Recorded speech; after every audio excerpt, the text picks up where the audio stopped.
Next concept that we discussing is potential due to charge metallic shell. ठीक है, तो एक हमारे पास में समझ लीजिए कि चार्ज शेल है and let's say this charge shell is having centre O and let's say radius of this particular shell is R, और यहाँ पे इसके सरफेस पे आपका चार्ज कितना है, कैपिटल Q है, राइट। अब यहाँ पे आपको क्या क्या बातें ध्यान रखनी है, इसकी वजह से इलेक्ट्रिक फील्ड कितनी होती है और इसकी वजह से पोटेंशियल का बिहेवियर कैसा है वो हम लोग देखेंगे। ठीक है, अच्छा, गॉस थ्योरम चैप्टर में हमने पढ़ा हुआ था इलेक्ट्रिक फील्ड के बारे में। For any point inside this particular shell electric field is 0 and for any point outside the shell it behaves as a point charge with whole charge concentrated at the centre.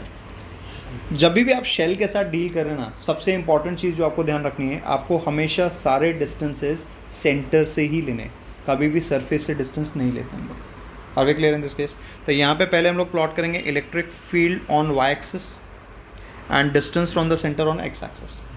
फिर हम लोग plot करेंगे Y axis पे potential, ठीक है, और X axis पे again we are going to plot distance from the centre of the shell.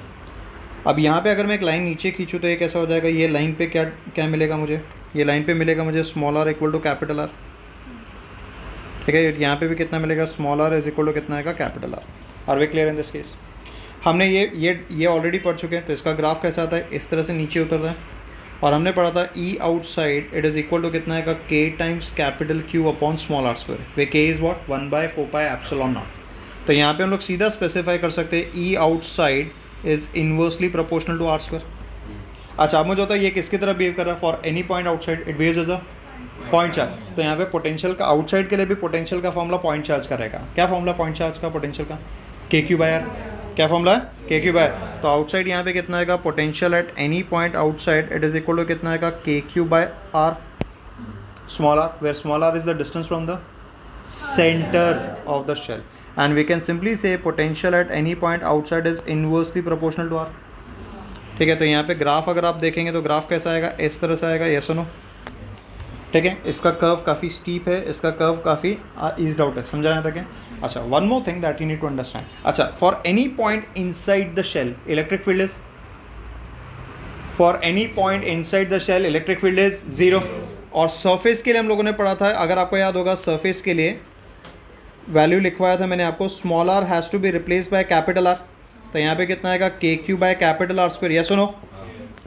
अच्छा, अब मुझे बताओ, हमने एक फॉर्मूला पढ़ा था E is equal to minus of D V by D R, yes और नो।